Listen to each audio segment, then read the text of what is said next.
به نام خدا. با عرض سلام و وقت بخیر خدمت دانشجویان گرامی. امیدوارم که خوب و خوش و سلامت باشید.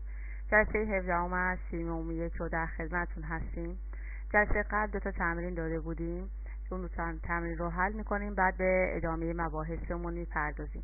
تمرین اول این بود که در یک سیگنال نور قرمز با انرژی 10 به توان منفی 16 ژول و طول موج 750 نانومتر چند فوتون وجود دارد. خب دقت کنید،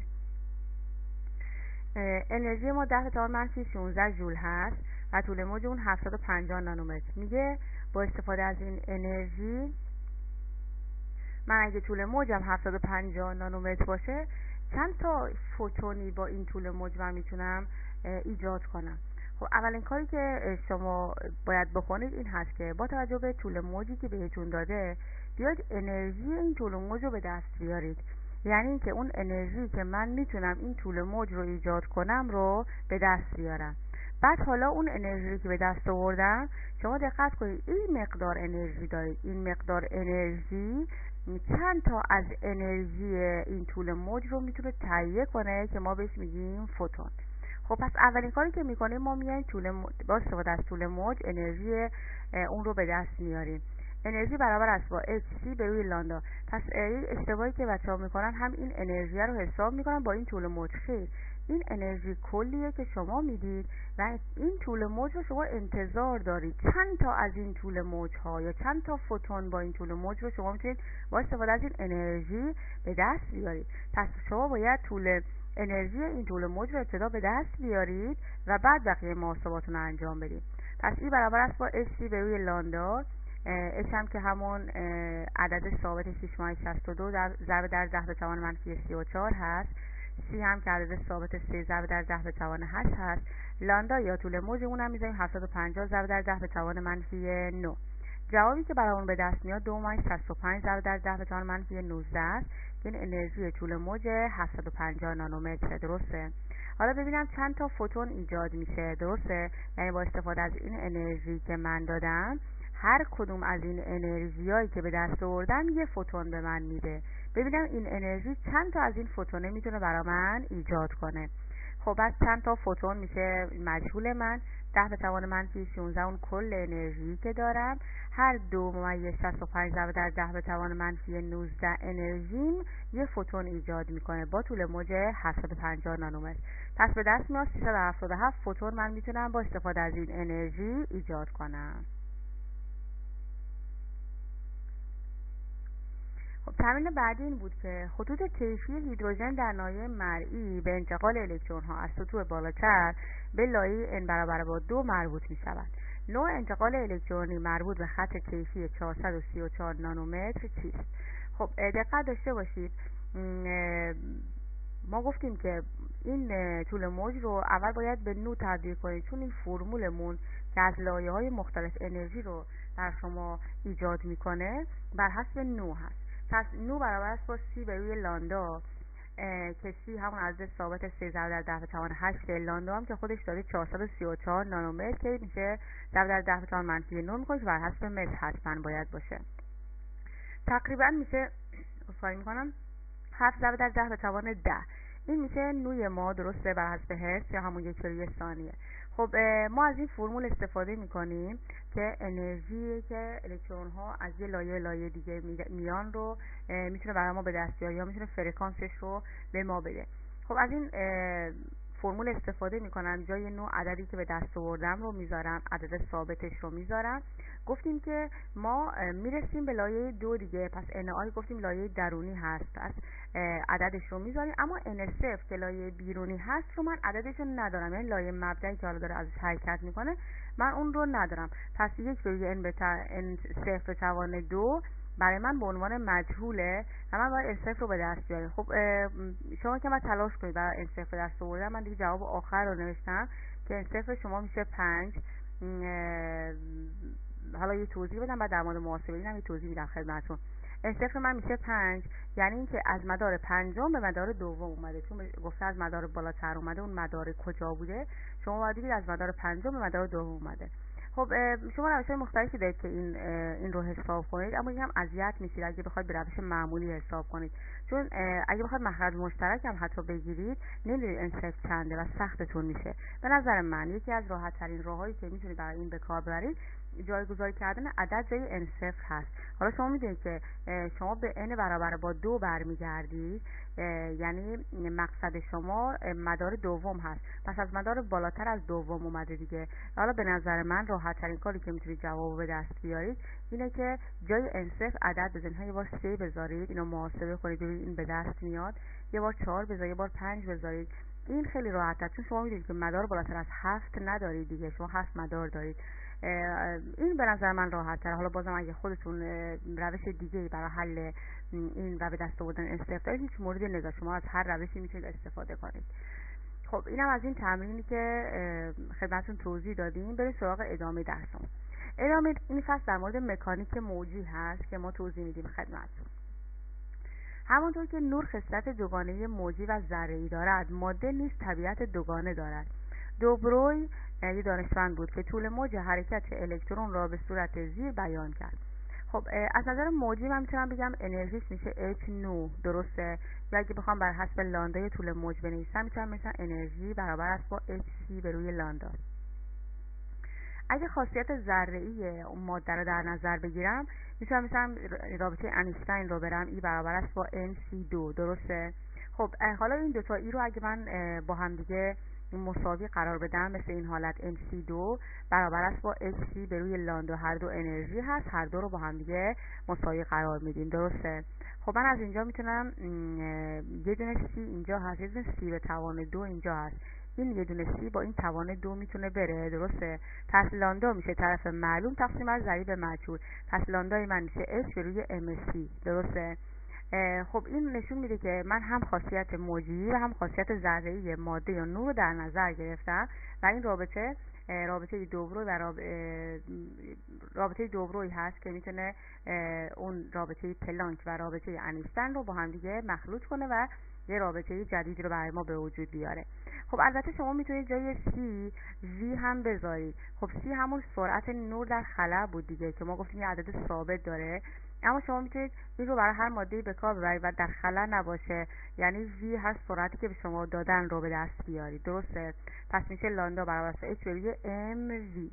خب بر اساس نظریه دوبروی معادله مشابهی را برای طول موج الکترون نیز میتوان به دست آورد که در آن M جرم الکترون، M میتونه جرم الکترون باشد، V سرعت الکترون باشد و حاصل ضرب M در V رو اندازه حرکت میگن. پس شما از این رابطه‌ای که برای ماده هست اومدن و یه رابطه برای الکترون نوشتن، به خاطر همین C رو تغییر دادن به V، درسته؟ سرعت حرکت الکترون. پس شما اینجوری میگه که M جرم الکترون هست، خب که جرم الکترون که مشخص هست، V هم سرعت، اما مهمترین چیز اینه که MV رو میگن اندازه حرکت. این بعضی وقتا به شما میگن اندازه حرکت الکترون چنده، یعنی M در V تون چنده، درسته؟ چون قوی خود سخته که من جرم الکترون بیام سرعتش رو به دست بیارم. اندازه حرکت یه رابطه‌ای هست که خیلی راحت برای الکترون به دست میاد و معمولا قابل استناد هست. پس این رابطه رو هم بدونید که اندازه حرکت منظور MV هست، یعنی میشه H به روی لاندا. حالا مسئله حل میکنیم در موردش انشالله و بهتر متوجه میشید. خب یه مثال هست. بر اساس نظریه بور سرعت الکترون در اتم هیدروژن 2-19 ضرب در 10 به توان 6 متر بر ثانیه. پس این سرعت حرکت الکترونه. طول موج مربوط به الکترونی که با این سرعت حرکت میکند را پیدا کنید. جرم الکترون هم بهتون داده 9-11 ضرب در 10 به توان -28 گرمه. خب حالا شما میتونید H رو همون رابطه 6-60 اینجا 3 گذاشته، خواسته اون یکم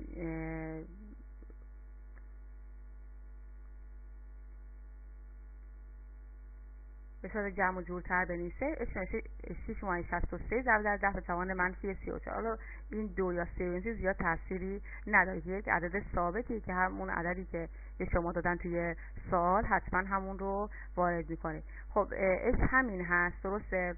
جول در ثانیه هست که ما به شما گفتیم واحدش اینه. خب شما میتونید واحد دیگه هم براش در نظر بگیرید. اگه یادتون باشه تو رابطه انیشتین ما انرژی رو با ژول نشون نمیدادیم، میگفتیم کیلوگرم متر مربع بر روی ثانیه به توان 2. خب این میشد ژول توی رابطه انیشتین. حالا شما من اگه برگردم و شما ای برابر است با MC2، این بر اساس کیلوگرم هست، این بر اساس متر بر ثانیه میشه N2 به روی S2. پس ای میگفتیم واحدش میشه کیلوگرم M2 به روی S2. درسته که این رو ما برابر 1 ژول قرار میدادیم. حالا چرا اینا رو دارم عنوان میکنم؟ دارم میگم که زمانی که شما میخواید از این رابطه استفاده کنید حتما Mتون باید بر حسب کیلوگرم باشه که بتونید رابطتون درست در بیاد. ویتون هم بر حسب متر بر ثانیه باشه. ثابت پلانک هم همون ثابت پلانکی که قبلا استفاده میکردید. درسته؟ برای اینکه رابطش به هم نریزه فقط دارم میگم که ژول در ثانیه، میتونم جای ژول این عدد رو بذارم، بگم کیلوگرم M2 به روی S2، چون یه به روی SE هم داره، یعنی ثانیه یه دونه از این توانه میره و راحت به دست میاد. خب خیلی تو راحت خودتون امتحان کنید دیگه. ژول در ثانیه رابطه پلانک رو به جای ژول این رو بذارید، ببینید جواب به صورت کیلوگرم در متر مربع بر روی S به دست میاد. خب البته من میخواستم اینو به عنوان یه تقریبا بگم تحقیق بدم به خودتون. حالا یه لحظه اومد جلو روم یادم رفت و براتون حذفش کنم این قسمت رو، که به عنوان حالا یه تحقیق بدم خودتون ببینم چجور میتونید به دستش بیارید رابطه هاشو. اما خب دیگه ما خودمون گفتیم براتون.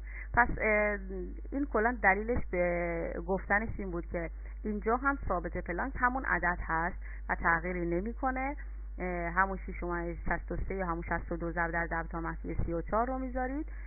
ام هم حتما باید بر حسب کیلوگرم باشه که به شما جرم الکترون رو داده بر حسب گرم، شما حتما به کیلوگرم تبدیل میکنید و مینویسید. سرعت رو هم بهتون داده بر متر بر ثانیه که همون رو وارد میکنید. جوابش رو که به دست آوردید میتونید بر حسب نانومتر بگید که یک واحد مشخصی هست برای لاندا یا همون طول موج. خب این چیز خاصی نداشت، فقط خواست جایگزینی کنید و سرعت داده بود، جرم رو هم داده بود، ثابت پلانک هم که دارید که تونست طول موج رو به دست بیارید. حالا توی کتاب سوالای زیادی داده، ان شاءالله پایان فصل رو که حل کنید زیاد سوال داده. ما فقط به عنوان نمونه یکی دو مورد رو براتون حل می‌کنیم که برای حل کردن بقیه موارد مشکلی ان شاءالله نداشته باشید. خب اصل عدم قطعیت هایزنبرگ. در روش بور الکترون به صورت یک ذره باردار در حال حرکت در نظر گرفته می شود. برای پیش‌بینی مسیر یک جسم در حال حرکت باید موقعیت و سرعت اون رو به طور همزمان بدونیم. مثلا شما میگید یه ماشین در حال حرکته، به عنوان مثال از X تا Y مسیر حرکتش رو داره طی میکنه با سرعت فلان. درسته؟ پس وقتی که میخواید در مورد جسم در حال حرکت صحبت کنید هم باید موقعیتش رو بدونید، هم باید سرعتش رو همزمان بدونید چقدر است. اصل عدم قطعیت هایزنبرگ نشان میدهد که تعیین همزمان مکان دقیق و اندازه حرکت دقیق یک جسم به کوچکی الکترون غیر ممکن است. این اصل خیلی مهمی بود توی شیمی، اصل عدم قطعیت هایزنبرگ.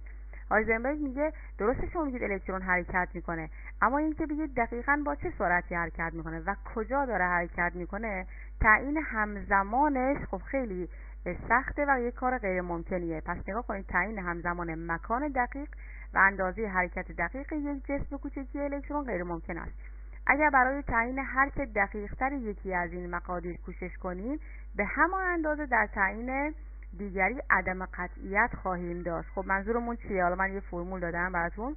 هایزنبرگ نشان داد که عدم قطعیت در مکان یک شی، یعنی دلتا ایکس، یعنی از کجا تا کجا بخواد حرکت کنه، ضرب در عدم قطعیت در اندازه حرکت آن، اندازه حرکت هم گفتیم همون mv دیگه، درسته، برابر یا بزرگتر از ثابت پلانک تقسیم بر 4p هست.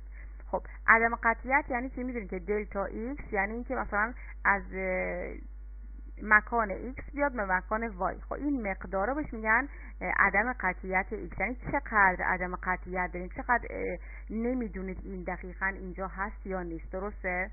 یکی هم عدم قطعیت اندازه حرکتش هست، یعنی همون سرعتش رو مورد بررسی قرار، چون m میدونید m ثابته، جرم الکترون ثابته، تغییری نمیکنه، اما سرعتش رو من عدم قطعیت توش، یعنی قطعیت ندارم که این دقیقاً با چه سرعتی دارم حرکت میکنه. این دو تا عدم قطعیت رو اگه در هم ضرب کنید برابر یا بیشتر از ثابت پلانک به روی 4 عدم قطعیت در اندازه‌گیری برای اشیایی به کوچکی الکترون اهمیت بسیار دارد، اما برای اشیایی به اندازه معمولی اثری ندارد. خب برای اینکه بهتر متوجه بشید این مورد رو من یه مثال میگم، با این فکر کنم خیلی راحت‌تر متوجه میشید منظور ما چیه. عدم قطعیت در سرعت. دو تا مورد رو به دست بیارید، الف و ب. عدم قطعیت در سرعت یک توپ بیسبال رو به دست بیارید که جرمش 146,000 کیلوگرم هست و بعد عدم قطعیت در سرعت رو برای یه الکترون به دست بیارید که جرمش 9-11 کیلوگرم هست رو حساب کنید. در صورتی که موقعیت هر شی با دقت 10⁻11 متر انتخاب شده. درسته؟ خب یه لحظه دقت کنید. من بریم سراغ توپ بیسبال. ما اگه بخوایم از این رابطه استفاده کنیم، این ور رابطه که اصلا ثابت پلانک، پی هم که اصلا عدد ثابتیه که ما میتونیم حالا همون 3/14 که میتونیم ازش استفاده کنیم. خب ما گفتیم که اگه یکی رو داشته باشیم اون یکی با عدم قطعیت مواجه هستیم. درسته؟ اینجا مکان رو با قطعیت به شما گفته چیه؟ 10⁻11. یعنی درسته؟ حالا شما عدم قطعیت توی دلتا ام وی دارید. ام هم که بهتون گفتم ثابته و یه عدد خاصیه که مثلا برای اینجا برای توپ بیسبال به شما عدد داده، برای امش، برای اینجا برای الکترون عدد داده. پس عدم قطعیت شما میمونه برای دلتا وی یا همون سرعت شما عدم قطعیت داره. خب بریم ببینیم برای توپ بیسبال با یه الکترون عدم قطعیت ها به چه صورته. خب برای مثلا اول توپ بیسبال به دست میارم. اول اونجا که اومدم رابطه رو درست کردم، گفتم من دلتا وی رو میخوام عدم قطعیت بگیرم. چرا؟ چون ام ثابت اصلا میاد اینور، درسته؟ میاد توی مخرج دیگه، درسته؟ دلتا ایکس هم به همین صورت. دلتا ایکس رو به شما قطعی مشخص کرده، پس عددش میاد اینجا. پس من میتونم بنویسم دلتا وی بزرگتر یا مساوی ثابت پلانک روی 4 پی ام دلتا ایکس. خب جای همش عدد میذارم. خب نگاه کنید، دلتا وی شما بزرگتر یا مساوی، خب ثابت پلانک رو گذاشتم، 4 پی رو هم عدد گذاشتم، ثابت پلانک از خودش رو گذاشتم، جای پی هم 3/14 گذاشتم. خب شما همین کار انجام بدید. اگه این دوتا برام تقسیم کنیم این عدده به دست میاد 5/28 ضرب در 10⁻35. خب این مال اچ تقسیم بر 4 پیه. خب که عددهای ثابتی هستن، من عدد گذاشتم. فقط پایینش ام به روی دلتا ایکس میمونه. چرا عدد نذاشتم؟ چون گفتیم ام برای اینا متفاوته، برای الف و ب دیگه جاش عدد میذارم. خب برای قسمت الف توپ بیسبال رو گفته، خب من همین رو حساب میکنم. این قسمت بالاشو گذاشتم، جای ام هم 146,000 کیلوگرم میذارم. دلتا ایکس هم که برای هر دو گفته 10⁻11 خب میذارمش. دلتا وی به دست میاد 3/62 ضرب در 10⁻23. یعنی یه عدد خیلی خیلی خیلی کوچیکی. درسته؟ 10⁻23. عدم قطعیت سرعت، اینو خوب متوجه بشین منظورم چیه. یعنی اینکه ما عدم قطعیتی توی سرعت نداریم، راحت میتونیم برای توپ بیسبال سرعت مشخص کنیم. یعنی اینکه من اینکه مطمئن نباشم سرعتش چنده، احتمالش خیلی خیلی کمه، 10⁻23 است. اما برای الکترون نگاه کنید، همین رو من گذاشتم، فقط جای این جرمش من جرم الکترون رو گذاشتم 9/11 ضرب در 10⁻31. جواب به دست آوردم 5/8 ضرب در 10⁻6 شد. یعنی عدم قطعیت در سرعت برای الکترون خیلی زیاد شد. یعنی شما اصلا مطمئن نیستید به اینکه سرعت الکترون چنده. شما کاملا عدم قطعیت دارید. پس به طور قطع نمیتونید بگید سرعت چقدره. پس این ثابت میکنه عدم قطعیت هایزنبرگ رو. میگه چون الکترون خیلی خیلی کوچیکه، شما اگه خیلی به دقت بیاید و جاش رو مشخص کنید، بعد برای سرعتش دچار مشکل میشید، نمیتونید سرعتش رو مشخص کنید چون که سرعتش با عدم قطعیت روبروه. اما اگه جرم بزرگی مثل توپ بیسبال داره، همزمان هم میتونید جاش رو مشخص کنید با قطعیت و هم میتونید با قطعیت سرعتش رو مشخص کنید. و این رابطه‌ای بود که باید براتون توضیح میدادیم از عدم قطعیت توی هایزنبرگ. معمولا میگم چیز مهمی هست و زیاد میارن توی حالا مباحثی که حالا میپرسن. معمولا توی شیمی شما یه مسابقه انشالله برای استخدامی دارید، حالا شما که تازه وارد شدید برای استخدامی یه مسابقه میذارن. حالا شما که شیمی هستین، من زیاد بودم که اینا رو پرسیدن و میخوام ببینم اصلا شما متوجه شدید اصلا هایزنبرگ منظورش چی هست. حالا من تا جایی که تونستم براتون توضیح دادم، ان شاءالله که کاملا متوجه شده باشید. خب بریم سراغ اعداد کوانتومی که خیلی به دردتون میخوره. اعداد کوانتومی رو شما تقریبا میتونم بگم خوندین در موردش، اما خب ما یه مباحثی رو میایم اضافه میکنیم به این اعداد کوانتومی. شما اعداد کوانتومی که خوندید 2 تا فقط خوندید، مثل همین صفحه‌ای که نشون میدم خدمتتون. اعداد کوانتومی اصلی خوندید یا n و اعداد کوانتومی فرعی یا l رو خوندید. اما خب ما 2 مورد دیگه از اعداد کوانتومی رو برای شما اضافه میکنیم. تو اینجایی که ml هست، یکی ms هست که حالا کامل در موردشون توضیح میدیم و شما ریزتر میشید توی مباحث حالا لایه و زیر لایه و چند تا الکترون میگیرن و به این صورت حالا این مباحث رو ما کم ریزتر در موردش توضیح میدیم. خب اعداد کوانتومی اصلی یا n رو که همه اطلاع دادید. این عدد مشخص کننده لایه یا ترازی است که الکترون به آن تعلق دارد. این لایه ها نایه‌هایی هستند که در آنها احتمال یافتن یک الکترون زیاد است. مقدار n یک عدد صحیح مثبت n که میره لایه اول، دوم، سوم با عدد هم نشونتون میدن.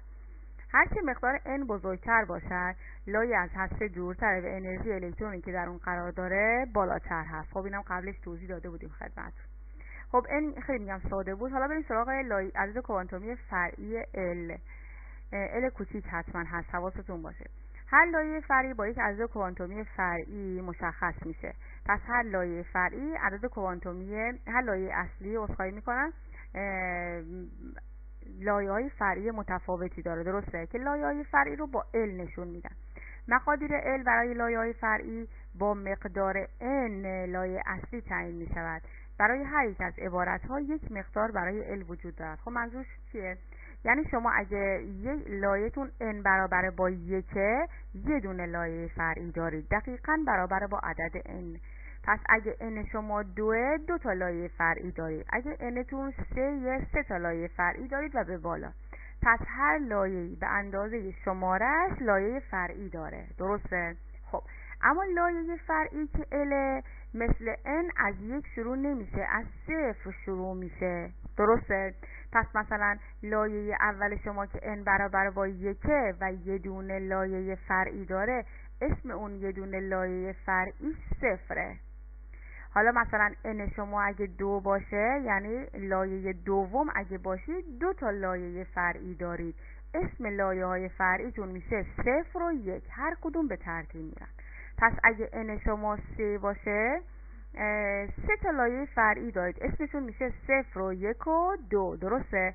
پس L ما از 0 شروع میشه لایه های فرعیمون، اما لایه های اصلیمون از اعداد 1 شروع میشه به بالا، درسته؟ پس درسته ما به اندازه عدد لایه های اصلیمون تعداد لایه های فرعیمون مشخص میشه، اما همیشه عدد لایه فرعیمون یه دونه از لایه اصلیمون کمتره. اینو خوب دقت کنید که برای سوالا نیاز دارید. مثلا من nم 3 باشه، گفتم 3 تا لایه فرعی داریم، میشه 0 و 1 و 2. پس بزرگترین لایه فرعی من از نظر عددی یه دونه کمتر از لایه اصلیمه. اینو خوب دقت کنید. پس n شما هر عددی باشه، تعداد لایه‌های فرعی از نظر تعداد همون تعداده. یعنی اگه مثلا 4 n تون 4 باشه، یعنی لایه 4 باشین، 4 تا لایه فرعی دارید، اما 4 لایه فرعی شما از 0 شروع میشه 0 و 1 و 2 و 3. پس بزرگترینش که میشه 3 یه دونه از n که لایه اصلیتونه کمتره. خب اینو بعداً مثال که اومد بهتون حتما نشون میدم و میگم کجاها به دردتون میخوره این نکته که گفتم خدمتتون. خب اگر n برابر با 1 باشه، تنها مقدار L 0 است، تنها مقدار L 0 است و فقط یک لایه فرعی داریم. n برابر با 2 باشه، 2 لایه فرعی به ترتیب 0 و 1 و برای n برابر با 3 لایه فرعی با مقادیر 0 و 1 و 2 وجود دارد. برای نمایش لایه‌های فرعی از نمادهای دیگری هم استفاده می شود. برای هر یک از مقادیر L یه حرف استفاده می کنند. خب برای اینکه ما این عددها رو با این عددها اشتباه نکنیم، اومدن و برای لایه‌های فرعی اسم انتخاب کردن. مثلا میگن به L0 من عدد S رو میگم، یعنی میگین زیر لایه S. به L1 میگن زیر لایه P. به L2 میگن زیر لایه D و به L3 میگن زیر لایه F. اینو حتما به خاطر بسپارید که مهم هست. خب از یک حرف استفاده میشه. حالا این حرفه رو دقت کنید. ال شما 0 باشه نشانش چیه؟ اسه، همونی که توضیح دادم خدمتتون. اگه التون 1 باشه پی میشه، 2 باشه دی میشه، 3 باشه اف میشه. شما تا اف خوندید، بعدش هم دیگه میشه جی اچ، حالا بر اساس حروف الفبا. در حالت ما اصلا نیازی به اینا نداره، همون تا اف برای ما کافیه. پس تا زیرلایه شماره 3 که اف هست رو شما بلد باشید، هم خودش رو بلد باشید، هم عدد مربوطش که گاهی اوقات مجبوری تبدیل کنید به عدد یا عدد رو تبدیل کنید به این حروف. خب 4 نشانه نخستش یعنی اس و پی و دی و اف، حروف اول صفتهایی مثل شارپه. این اس از کجا اومده؟ یعنی شارپ یعنی تیز. پرنسیپل هست که یعنی اصلی، برای پی هست زیرلایه پی. دیفیوز یا پراکنده برای زیرلایه دی هست. فاندامنتال یا بنیادی و اساسی برای چی؟ زیرلایه اف هست. پس میگه 4 تا زیرلایه‌ای که گفتم اس و پی و دی و اف منظور داریم. مثلا اسم اول حرف شارپه، مثلا پی اول حرف پرنسیپل هست و بقیه موارد. درسته؟ اما دیگه برای بقیهش ما اصولی نداشتیم. کلا دیگه بعد از A G H I J که همش باید بر اساس حروف الفبا باشه. حالا یه سوالی هم که معمولا زیاد میپرسن، من تو خودم تو آزمونای استخدامی بودم این سوالا رو دیدم که میپرسن، البته خودمونم جزء اون افراد هستیم. مثلا اس و پی و دی من میپرسم، مثلا میگم اوربیتال یا همون زیرلایه اس، خب چرا اس گفتن؟ چرا با A شروع نکردن؟ چرا با B شروع نکردن؟ درسته؟ چون دقیقاً این نکته توی مورتیمر هست، کتاب مورتیمر. پس شما سعی کنید اینا رو که الان که فرصت دارید و شیمی خاصی ندارید، اینا رو خوب یاد بگیرید که دیگه حالا برای مواقع بعدی تو ذهنتون باشه که دلیل اینا چی هست. پس 4 تا حرف اصلی رو از روی کلمه‌های خاصی انتخاب کردم، اون بقیه‌اش رو دیگه نه از روی حروف الفبا. خب که قبلا برای مشخص کردن خطهای طیفی به کار می‌رفتن. برای مقادیر ال بزرگتر از 3 این حروف به ترتیب الفبایی ادامه می‌یابد، یعنی بعد از اف دیگه بر اساس حروف الفبا ادامه پیدا می‌کنه. انرژی الکترون‌های هر لایه با افزایش مقدار ال افزایش می‌یابد. برای مثال انرژی الکترون‌های لایه n برابر با 3 به ترتیب این حالت هست که شما میگید توی لایه سوم من 3 تا زیرلایه دارم S و P و D. درسته؟ خب کدوم از نظر انرژی بیشتره؟ هر کدوم که عددش بالاتر باشه از نظر انرژی میره چی؟ بیشتر میشه. پس D که عددش بزرگتره انرژیش هم بیشتره، بعد P بیشتره و بعد S. درسته؟ پس ترتیب انرژی لایه ها رو هم باید، اگه گفتن ترتیب پایداری رو بنویسید خب عکس انرژی میشه دیگه. این ترتیب انرژی ترتیب پایداری میشه 3S پایدارتر از 3P، 3P هم پایدارتر از 3D، چون میشه انرژی و پایداری با هم رابطه عکس دارن. خب مورد بعدی که برای شما جدیده عدد کوانتومی مغناطیسی یا ML هست. شما تو مورد قبلی رو خونده بودید، درسته؟ حالا ML چیه و چرا ما مثلا اینجا به کارش میبریم؟ هر لایه فرعی شامل یک یا چند اوربیتال است. شما اوربیتال رو شاید نشنیده باشید و عنوان نشده به شما برای شما فقط زیرلایه بهتون میگن، زیرلایه S، زیرلایه P. اما همین زیرلایه ها هم خودش خونن، یعنی اینکه خود زیرلایه ها هم به چند گروه کوچیک تقسیم میشه، به این گروه های کوچیک میگن ML. پس هر لایه فرعی شامل یک یا چند اوربیتال است، پس اون تقسیم بندی ها بهشون میگن اوربیتال. تعداد اوربیتال ها در یک لایه فرعی از معادله زیر به دست میاد. تعداد اوربیتال ها میشه 2L به اضافه 1. مثلا برای شما اگه Lتون 0 باشه یا زیر لایه S باشید میشه 2 تا 0 به اضافه 1 میشه 1. پس زیر لایه S شما فقط یه دونه ML داره، درسته؟ پس اگه بخواید تعداد ML ها رو به دست بیارید از رابطه 2L به اضافه 1 استفاده کنید. برای مثال در هر لایه فرعی L برابر با 0، همون مثالی که خودم زدم، یه دونه اوربیتال وجود خواهد داشت و در هر لایه L برابر با 1، یعنی برای P بذارید 2 تا به اضافه 1 تعداد 3 تا اوربیتال هست، درسته؟ پس من اومدم دوباره این رابطه رو نوشتم S P D E F، حالا به بقیه‌اش عددهاشو زیرش نوشتم. حالا با استفاده از عددهاش اومدم توی این رابطه گذاشتم تعداد اوربیتالاشو به دست آوردم. S یه دونه اوربیتال داره، یعنی اون زیر لایه S فقط به یک قسمت تبدیل میشه. پی شما 3 تا قسمت داره، درسته؟ یعنی 3 تا اوربیتال داره. قسمت دی شما 5 تا داره، افتون هم 7 تا، بقیه‌اش هم که اصلا لازم نیست، درسته؟ خب حالا ببینید این خونه ها چی هن، شکلشون چیه، بهتون نشون بدیم که بهتر متوجه بشید. خواهی میکنم برامون هست شد، من براتون بیارمش. دستم رفت اون قسمت هست.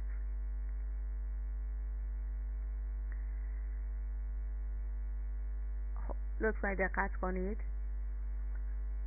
خب من این شکل رو کشیدم، فکر می‌کنم بهتر میتونه بهتون کمک کنه. ML رو خواستم توضیح بدم. گفتم S شما طبق همون رابطه 2L به اضافه 1 یه خونه داره، درسته؟ پس میشه یه اوربیتال. پس همیشه S شما یه دونه اوربیتال داره. P شما 3 تا اوربیتال داره، من 3 تا خونه براش کشیدم.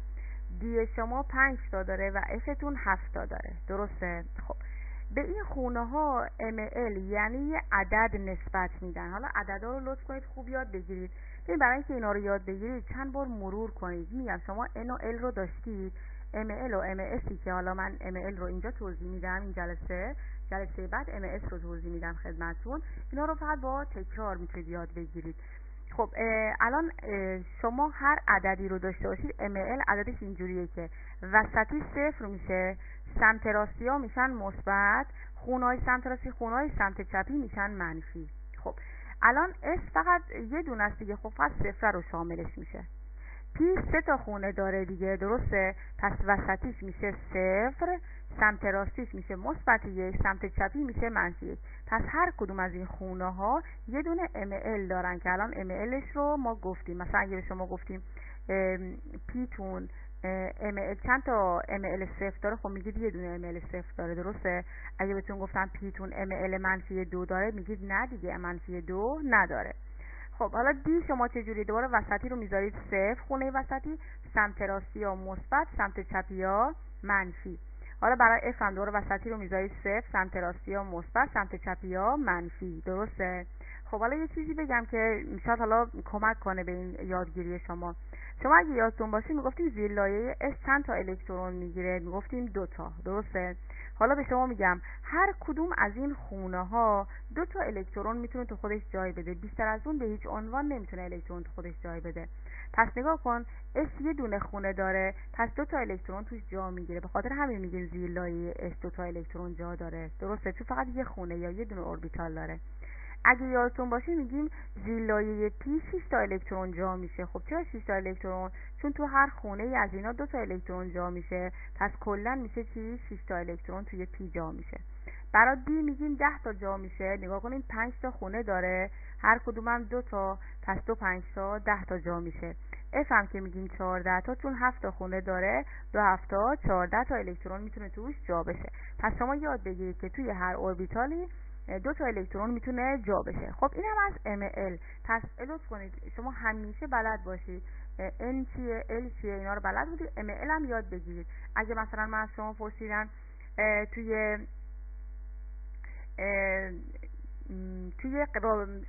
زیر لایه D، حالا یکی از مثالایی که تازه یادم زیر لایه D چند تا الکترون در ML منفی 1 جای دارد؟ یه بار دیگه سوالمو میپرسم، در زیر لایه D چند تا الکترون در ML منفی 1 جای دارد؟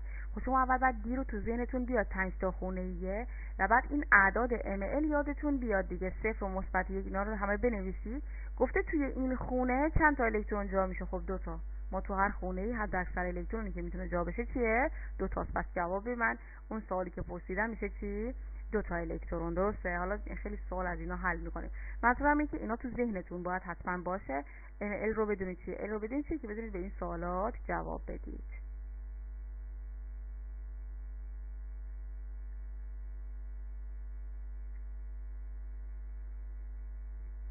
این قسمت هم بخونید که دیگه قسمت ML مون تقریبا تمام بشه که تو جلسه آینده ادامه همین مبحث رو بگم خودتون و خیلی سوال حل کنیم تو این قسمت که دیگه مشکلی تو این قسمت نداشته باشید. پس لایه فرعی S شامل یک اوربیتال است، لایه فرعی P شامل 3 اوربیتال و لایه فرعی D شامل 5 اوربیتال است. هر یک از اوربیتال های یک لایه فرعی با عدد کوانتومی مغناطیسی اوربیتال یا ml مشخص می شود. پس گفتم که L صفر باشه فقط ml صفر داره، L 1 باشه منظورم پیه، mlش میشه منفی 1 صفر مثبت 1. L 2 باشه که همون دیه، یعنی ml منفی 2 منفی 1 صفر مثبت 1 مثبت 2 رو داره. شکلاشو کشیدم توی اسلاید قبلی. L هم اگه 3 باشه زیلایه ml های منفی 3 منفی 2 منفی 1 صفر مثبت 1 مثبت 2 و مثبت 3 رو داره. درسته؟ پس به این صورت اینا رو حتما به خاطر بسپارید. استفاده از اون خونا به نظر من خیلی راحت تو ذهنتون وای میسه. به این ترتیب هر یک از اوربیتال‌های یک اتم با مجموعی از مقادیر n، l و ml مشخص می شود. توجه کنید که مقادیر ml از l به دست می آیند، درسته؟ از همون رابطه‌ای که گفتیم خدمتتون. و مقادیر l نیز از n به دست می آیند که توضیح دادیم خدمتتون. پس همه اینها به ترتیب از همدیگه به دست میان که بتونن با هم یک نظام منظمی رو به وجود بیارن. خب تا این جلسه کافی هست. من کامل تا ml رو رفتم. یه دونه ms میمونه که خیلی ساده است و بقیه این موارد و اینکه مثال چطور حل میکنیم توی این قسمت رو توی جلسه آینده کامل براتون توضیح میدیم. موفق و مؤید باشید تا جلسه آینده. خدا نگهدار.